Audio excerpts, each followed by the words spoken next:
Hey everybody, what's good, Classic City? Welcome to another episode of AthCast. I am your host, Matt Pulver, joined this time by Antwon, Stevens, and Chris Dowd.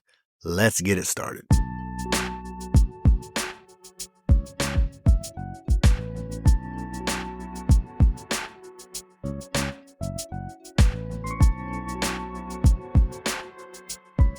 All right, y'all do not need to hear anything from me here at the top of the show. Antwon and Chris have much more interesting things to say. But I do need to say this. AthCast needs your support. If you can. AthCast is about to become a year old, little baby. And I want to keep it going as long as I can. I really, really enjoy this work. And I want it to grow. I want it to be bigger and better and do more for the people who like it. But in order to be sustainable and to grow, I do need supporters. And you can do that at patreon.com/AthCast. $5 a month does a lot to sustain AthCast and bring it into its second year.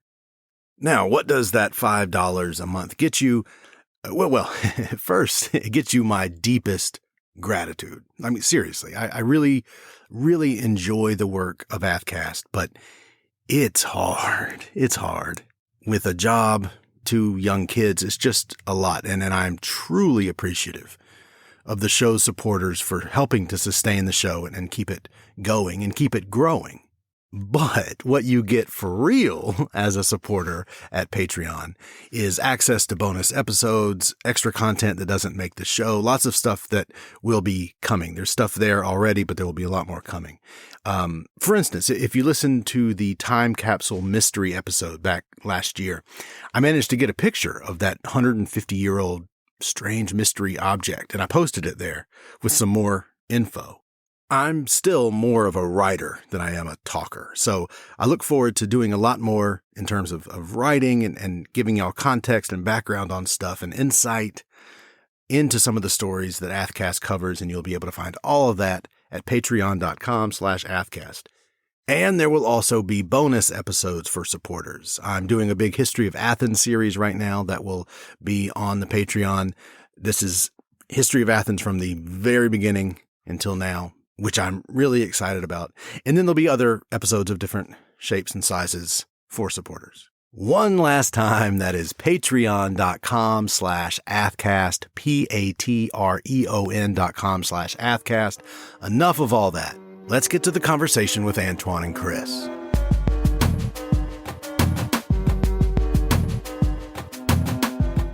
All right, let's start with the state legislature, the Gold Dome.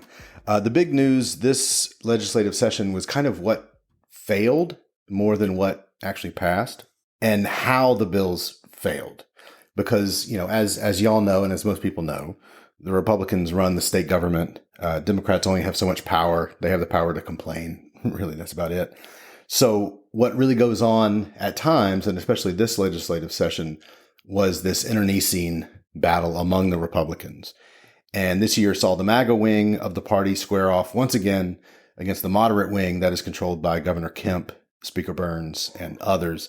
And Speaker Burns kept the Georgia House of Representatives relatively sane, while the Senate was the source of most of the MAGA energy, the culture war stuff, the anti-LGBTQ stuff.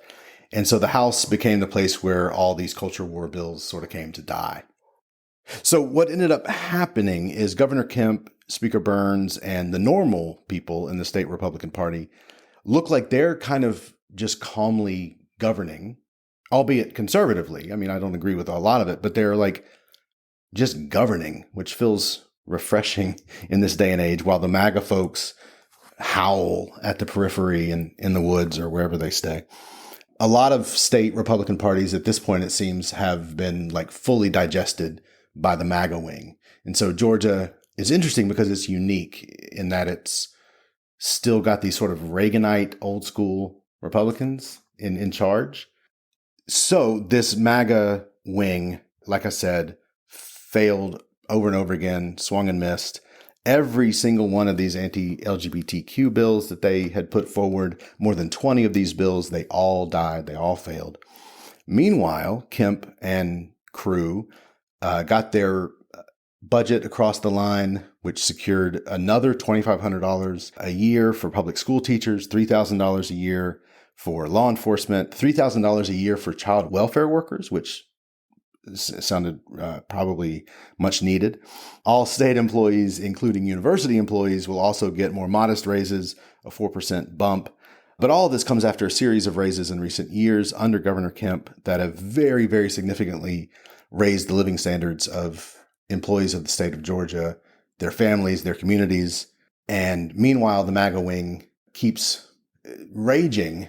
But Governor Kemp and company is, like I said, just sort of governing, which feels refreshing. They look like the paragons of statesmanship compared to these guys. I mean, I don't want to celebrate Governor Kemp too much because I would disagree with him on like 98 out of 100 things. But in this day and age, it looks refreshing.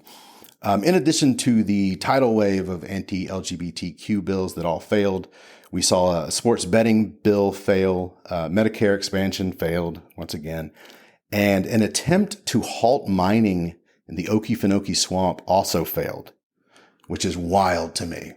Apparently the Drain the Swamp crowd decided to drain an actual ass swamp for a mining company, which doesn't feel like the assignment. It's just awful. Also, what they're mining, see, I thought, well, it must be cobalt or something that goes in our phones, right? Something kind of like rare earth metal or whatever. No, it's not. It's something called titanium dioxide, which again, you'd think, oh, that probably goes in a phone, right? No, it's used in toothpaste whitener, powdered donuts, and the white letters on M&Ms. That's what they're going to fuck up this swamp for. Yeah, top priority stuff for sure. Ooh. Now, the two big bills that did pass, or the two big bills that I was particularly interested in, the school voucher bill and HB 1105, an anti-immigration bill.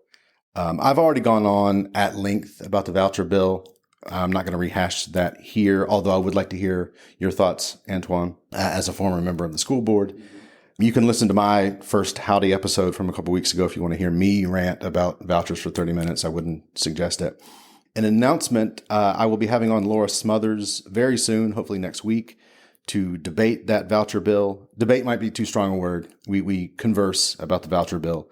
Laura is the founder of a Black liberation school here in town, Joy Village, and she has some really good arguments for the voucher program that I found really enlightening, especially as a harsh opponent of vouchers. So keep a lookout for that. Antwon, how do you feel about vouchers? This is a big move in our state's history. It is, I don't know any other way to say it, but robbery. Because the students that it's going to harm the most, they're claiming that they're helping them. They're claiming that they're helping them. And this is the case each time that they present these bills. And they cloak them in very good language as if they're school choices for the minority community. That's so not the case. If it was the case, let's fully fund these schools that are in the minority community already, where the majority of the minority students are still at. White flight is already affected. They've already gone to private schools for the most part. So the public schools in Georgia right now have a mostly minority population. Fully fund public schools. There's no reason to try to place them into private schools. We already have perfectly good schools here. Yeah, the only minority it's for is for the rich white folks Exactly. who are already, Exactly. it's a subsidy for them. Exactly. That's the way I see it. Exactly. And the immigration bill, HB 1105, started rocketing through the legislature in the wake of the Lake and Riley murder. And this new law, once it's enacted by the government, will demand that sheriff departments check the immigration status of those brought into their jails and work with ICE. Opponents, of course, say the new law could burden police and sheriff's departments into becoming, in essence, immigration agents, which they're neither trained for or paid for. And there's a worry that, and I share this worry, that this is only a step toward what some in the Georgia Republican Party want, which is a law more like what Texas recently passed, which is a law where you can detain someone for being suspected of being an undocumented worker.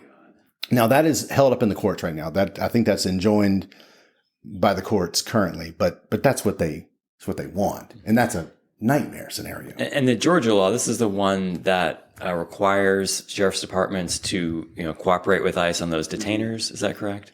I believe so. I don't know if there's language in there about detainers. I would suspect there is. I haven't read it front to back. Okay, yeah, it shows you how much I've been paying attention to, because I'm not sure either. But Sheriff Williams was talking about that, and if this is the same one that you're talking about, I feel that this is unconstitutional as well, because a detainer means you're holding someone in jail after they would have been released, and so you have to have a crime or like a warrant in order to do that. So. And this law doesn't give them that warrant. So I don't understand how that would be constitutional. Finally, there was some really good news out of the state legislature. House Resolution 1534, which honored J.R. Crickett's, the wing place out of Atlanta, which we very briefly had here in town. Mm-hmm. That brief shining moment when that sucker was on Oglethorpe and Hawthorne. It's not very often that I can look at a bill and immediately find its errors, but I could with this one, when the only thing that they honored specifically was the lemon pepper dry rub, which is like, I'm sure it's fine, but I never messed with it because lemon pepper wet was the move at JR's. That feels like an oversight on their part. And I do want to make a comment about the Medicaid expansion. I think what's kind of unusual is how close it actually came. So it was within one vote in committee, and that vote happened to be our Senator Bill Cowsert. And Georgia is one of the last few states. There are a lot of GOP states that have accepted Medicaid expansion at this point because it's a sensible issue. It affects Republicans as well. This is not something that affects just one demographic. So I think Republicans in Georgia, and like I said, those are some of the Republicans that still have daylight moments in the country. I think that they're coming around as a whole when it comes to Medicaid expansion, because especially in rural Georgia, they're starting to lose votes over this because healthcare, I know, as a person with cystic fibrosis, healthcare is very, very, very important. And it's a top of the mind issue when you go to vote in the polls. So I think the GOP is going to come over in Georgia. Yeah, there's all these hospitals that are closing down because of it. And it's making their party look bad. So, Chris, you have had quite a week. I have. You've had the rare opportunity of being both a news reporter and a news maker, which is always fun. So tell us about your interactions with Stephanie Johnson's campaign, who is running for District 6 commissioner. Well, so Blake Odd in the flagpole, asked me to cover the District 6 commission race, for the flagpole, which I did. And of course, I had to reach out to Stephanie to do that. I don't just want to write a one-sided thing. So I was trying to get her, her take on things. She shut me down. And a little bit before this, she had sent me this really weird email about a Google Drive issue. She says that I shared some file with her. It was the file about her severance letter when she was fired from the county, which I did not do. What I think happened is she just clicked on the link in one of my old articles, and it kind of Google Drive kind of automatically shares it with you. And then she thought that I had sent it to her, which I didn't. I tried to clarify, and I thought that I sent her an email. Like, look, I didn't mean to do anything, but that didn't seem to work. And on the day the flagpole article was published, her lawyer, who's Kevin Epps, who's also suing Deborah Gonzalez, he sent me a cease and desist letter that, didn't really describe the actions I was supposed to cease and desist. So I'm like, what is going on? Is this related to the article that was just published today? So that's my theory. So it said it was a cease and desist. It didn't tell you what to cease. No, it accused me of stalking and intimidation, which I have not had any contact with her. Outside of contacting her for the article. So I'm like, what are y'all talking about? And I if I could chime in, in recent history, and I'm familiar with the Stephanie Johnson but just being in recent history, I would say media-wise, 3 Black people have gone through more than anybody else in history of Athens. Dr. Means, myself, and Stephanie Johnson. However, you did not see me sue the media. In fact, you saw me defend the media in several cases. Despite what was said about me, I didn't care. They have a freedom of speech as well. So that's not something, despite me even being, I'm a supporter of her campaign, but that's not something that I can be supportive of when candidates take those type steps to infringe upon liberties. That's not something that sits well. So. Yeah, I mean, like I've said before, I'm like endlessly impressed with Stephanie. Mm-hmm. Like as a politician, I mean, I'm never Brilliant. not impressed by her. Brilliant. Yeah. I mean, she's got mayor grade qualities. Mm-hmm. So I just don't. I continue to be baffled though by some of her actions. Mm-hmm. Mm-hmm. And I think that comes from, and I say this to other Black leaders in the community all the time, especially that are fresh, because you've literally watched me grow up. You watched me grow up, literally, from a kid getting involved at 11 years old to now, almost 30 years old. And you have to watch who you surround yourself with. And I think in her case, that's one of those situations, because there's a lot of manipulators in this community that try to use Black leaders. I was one of those. So I sort of feel for her in that aspect, but I would caution her on the people she's surrounding herself with right now, because they're going against her motives, so what she wants to accomplish even. So it doesn't make sense to align with those people. I mean, I have several theories about what's motivating her. I think that was one of my theories as well, that, it's just sort of people who have kind of glommed onto her and are kind of pushing her in a certain direction. That could be the case. I really have no idea what is motivating this. It is so mysterious to me. Like, I know she doesn't like the things that I'm writing, okay? But I have to let people know. I mean, I think it's relevant to voters to know, why she was fired. And to me, it's not the reasons that she was saying, And that feels entirely within the bounds of how elections and election coverage works. It doesn't feel. I mean, I'm not a lawyer, but I haven't heard anything libelous or slanderous or whatever, from your reporting. I mean, it comes along with the job. When you step up and place your name out there, there's going to be things that come along with it. And when you're stepping into a position like that, you have to understand that. You can't. So like I said, I would caution her on the moves she's making right now, because it doesn't really make sense with what she's trying to accomplish, knowing that the brilliant woman she is and the goals that she wants to accomplish, it just doesn't make sense. Yeah, I guess I will say about the lawsuit that, I have reached out to the First Amendment Center at UGA, and they're representing me pro bono. So I'm just so glad that center exists. I think it's doing great work, and I really appreciate their support. So there's one other election-related piece of news I'd like to talk about. So I was at a forum held by Athens-Clarke. It's a conservative group.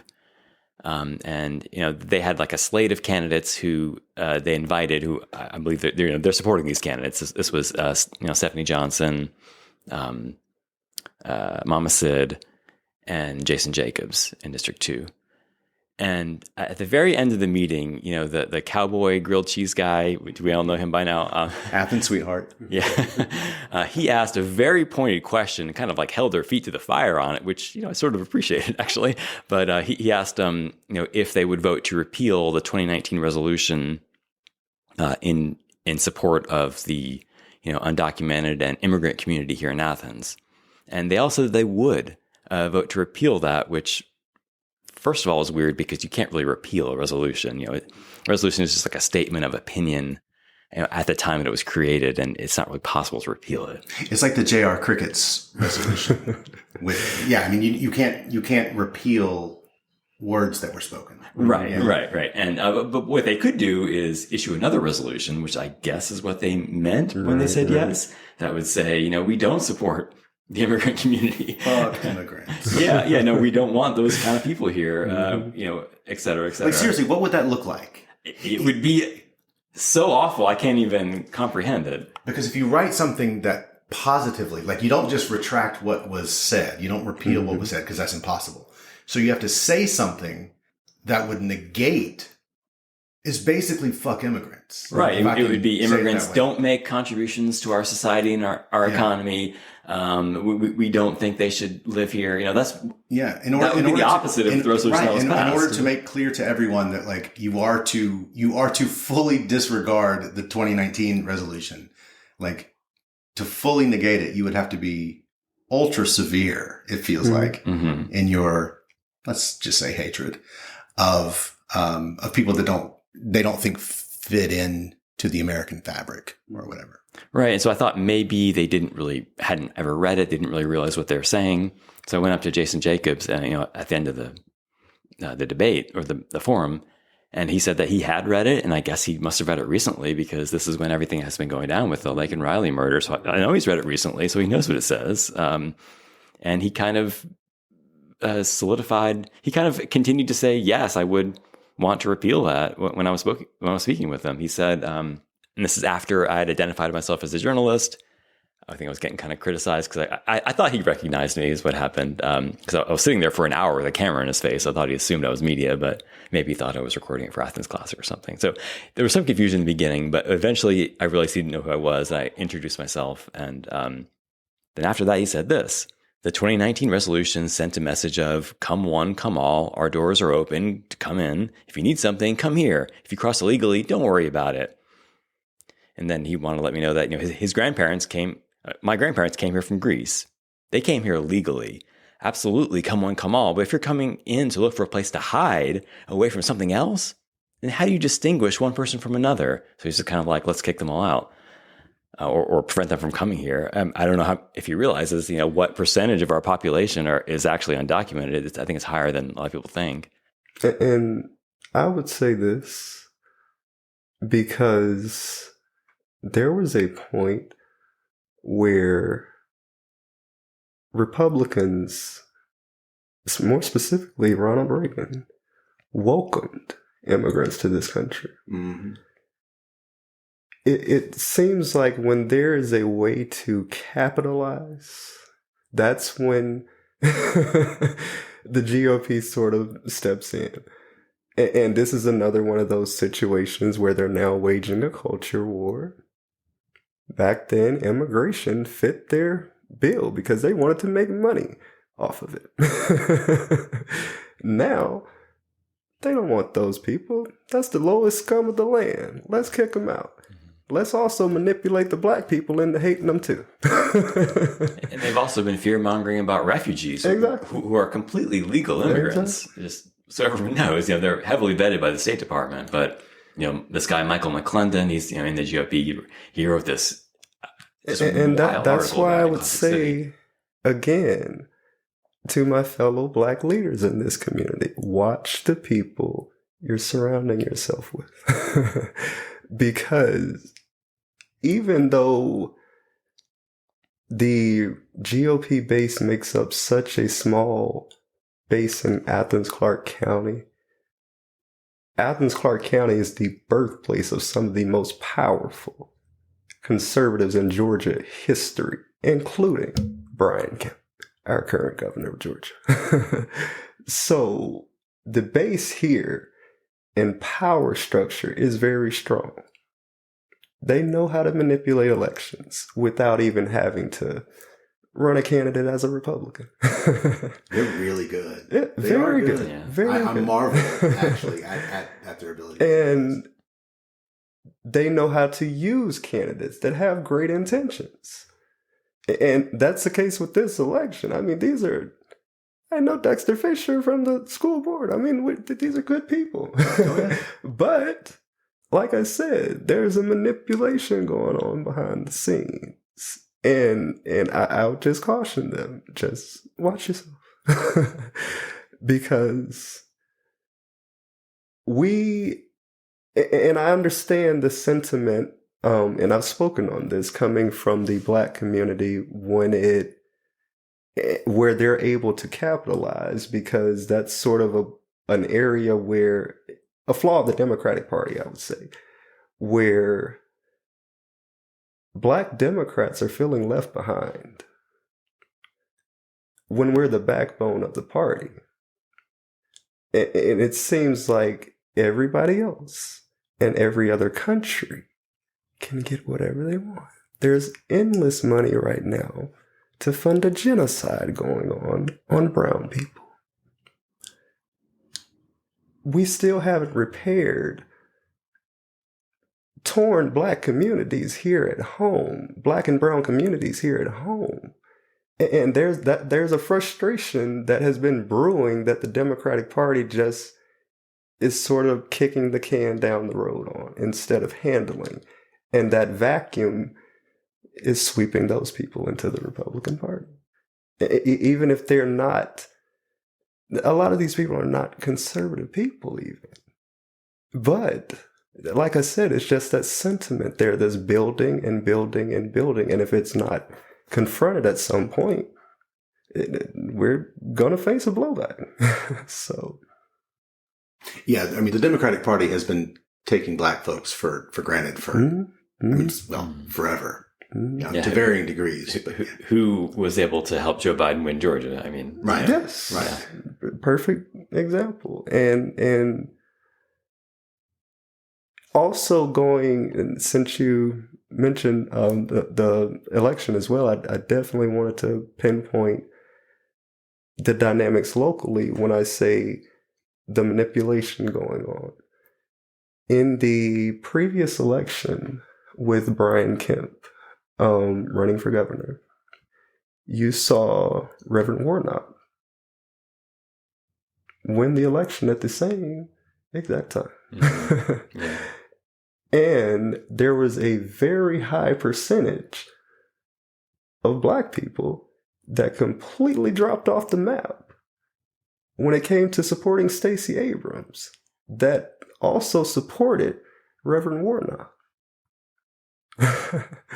So there's a lot of interesting dynamics at play in the local minority community, but there are a lot of people who see that on both sides of the ball. So let me ask you this. What do you think was the difference between Reverend Warnock and Stacey Abrams? So like what attracted folks to Warnock that didn't attract them to Stacey? The South is the heart of the civil rights movement. And the Black church is the heart of the South.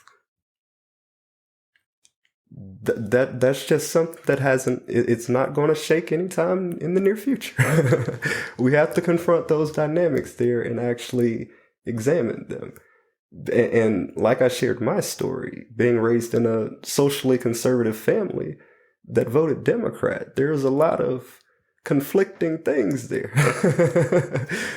And I think that's what affected that election. And also on Stacey Abrams' part as well, where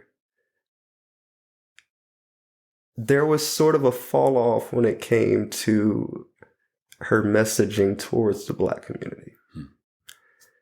Not with Reverend Warnock. Reverend Warnock campaigned very, very early. He got his campaign started very, very early, going into the backwoods of nowhere, Georgia, whereas Stacey Abrams, she was sort of on her Hollywood thing at that time. And I love her, but I'm like, are you going to get in the election? We're trying to flip the state here. Yeah, even in the Athens context, I remember Warnock, went through the block, Right. whereas Stacey went to College Square. Yeah, she never went more than 50 feet from the arch. She catered her campaign towards white college students, whereas, and she tried to run a California-style campaign in Georgia. Reverend Warnock ran a Georgia-style campaign in Georgia, and he won. and that's the only way I can say it, because he knew who his base was. He went to that base. He knew the black church was going to be his heart. He went to black churches in every county throughout Georgia, and Stacey did too at times, but it was clear as day to not only me, but the rest of black Georgians that her concentration was geared more so towards white Georgians. And I get, and like I said, that the campaigns have different campaign teams and things like that, but I think they should have ran a more joint campaign, and that was a campaign where Reverend Warnock should have been the senior person leading the campaign, with her joining him. And I think that would have pulled her over.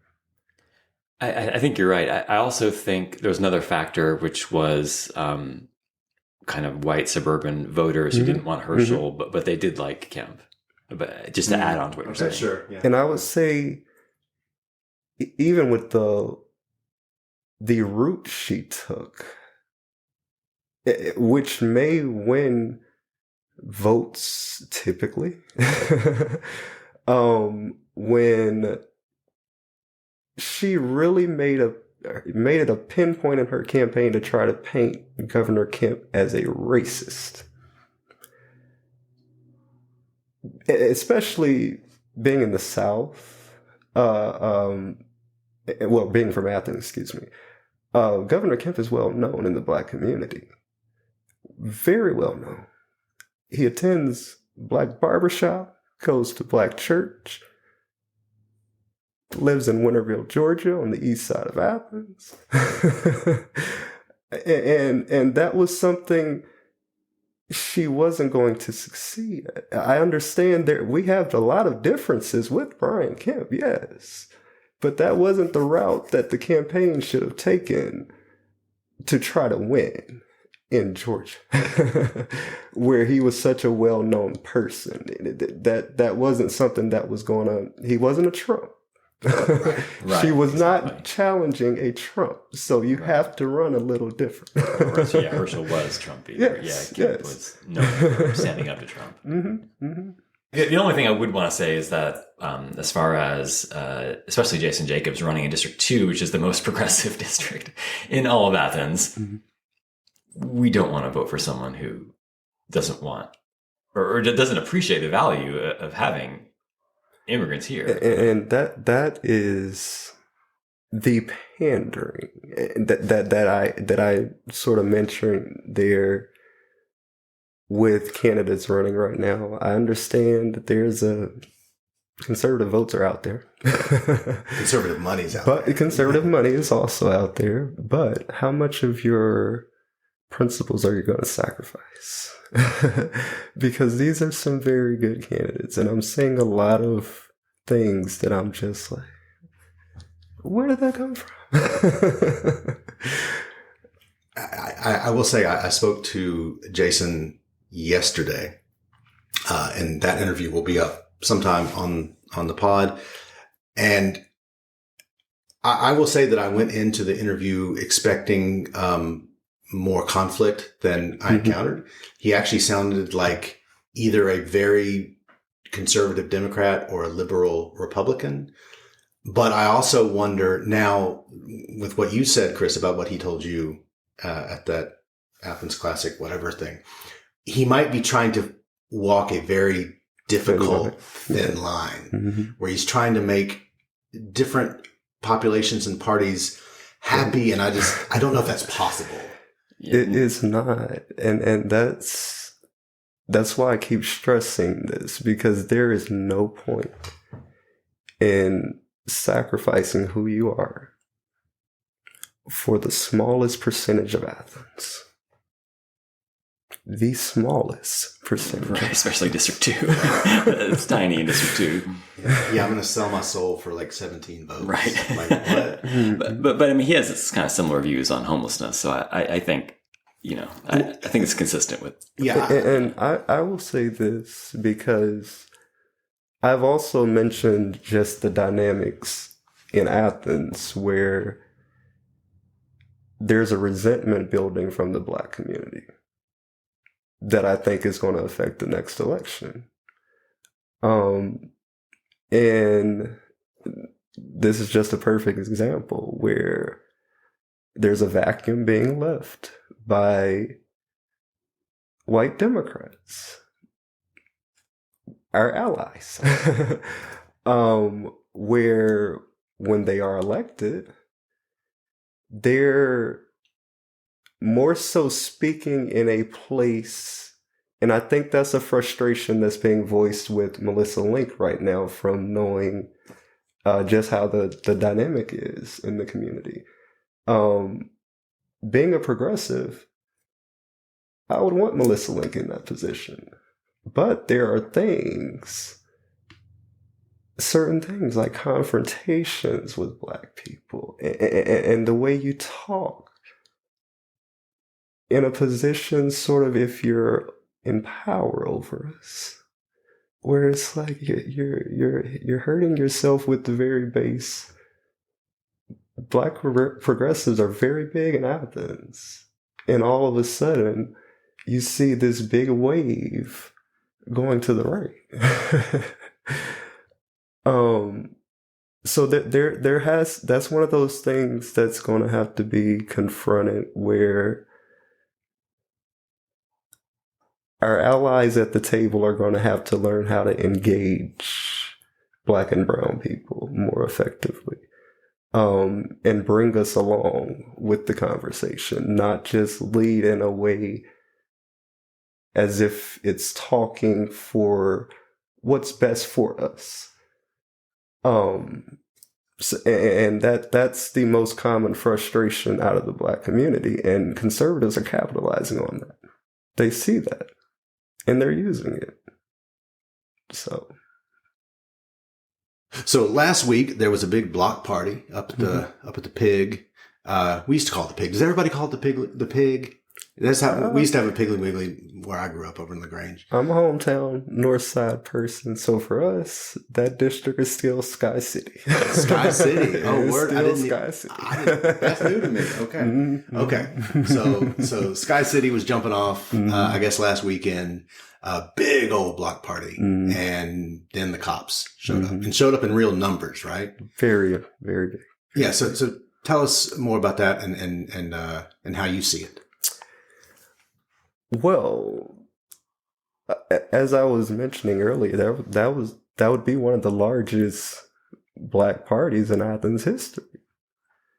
There was over 2,000 people that attended the party for Tiffany Clark. She's very well known in the community.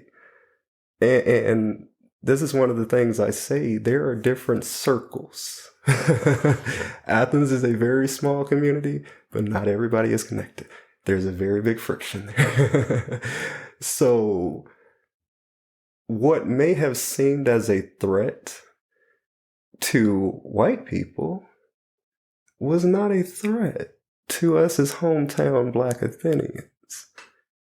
And it seems like that's continuous in Athens, where whenever there's a big gathering of Black and brown people, somehow the police get involved without anything happening major.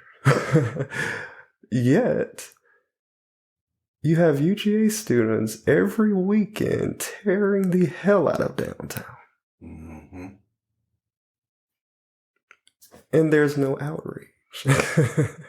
So and this is a situation where it's, and I pointed out the fact that also, and this is one of the things I spoke on with the local officials right now, our current police chief was delivered by them. This is the progressive government that we elected.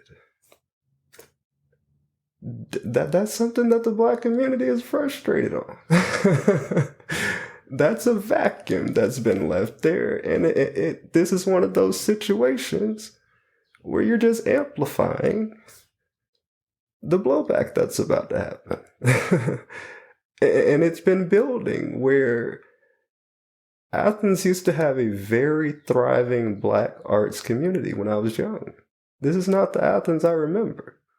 It's been completely shut down. Black people are being pushed out of this city.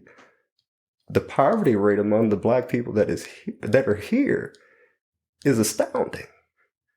And it goes beyond Black people. It's Hispanic and all minorities, basically. And it's sort of like we're pushed to the side and over-policed for simply having fun. And did the police give any reason for shutting it down? Was it like a noise? There were just to show the amount of people that showed up is what the police kept saying in so many words as their excuse. There was too much fun. There was too many people. Too many people. Was it like and how is that the case? Like, what was it? It had that when excuse, 100,000 people can pack into Sanford Stadium, but 3,000 Black people, and all of a sudden we need to show up and shut it down. Too much fun. Yes, there's maybe a couple scuffles here and there. There's a couple of scuffles here and there every night at Sanford Stadium. Right. You don't show up like that in the middle of the game. No. So it's the different response there. But in this situation, I wouldn't say I'm surprised. Look at who our police chief is. We should have saw this coming. Clear as day. When you allow the father of the person that literally ran down a Black kid in Athens to become police chief after you fired him. So you made it seem like something was done. And then all of a sudden, you hit us in the face. Like, what is this? So, and we've seen how Athens has changed rapidly with the over-policing since he has taken control. His son is still employed in the neighboring county, Oglethorpe. It's a buddy system. It's for fraternal order. It's a buddy system. And this is a situation where I feel the progressives at the table gave in. We have to have a backbone when we're in positions of power, especially when it affects so many Black and brown people in this community that step up and literally carry this party through each election. We hold a responsibility to those people. So that's something, like I said, I could list off things one after one. It's just building up in the Athens area with the Black and brown community. The commission doesn't vote on the police chief, though. They don't, but they have a voice. When the people at the table, and I said this even when I served on the school board, there's certain things that we didn't have control over. But we can still have a voice. We can try. When the community sees that you're just sitting in situations like this, when we're being spited, there's a resentment that rises there. Because these are the voices that we wanted speaking up for us. Not us speaking for ourselves and not being in that position of power. So thank y'all for joining us this time. I will say it one more time. You can support the show at patreon.com/AthCast. That's patreon.com/AthCast. Thank y'all so much and see you next time.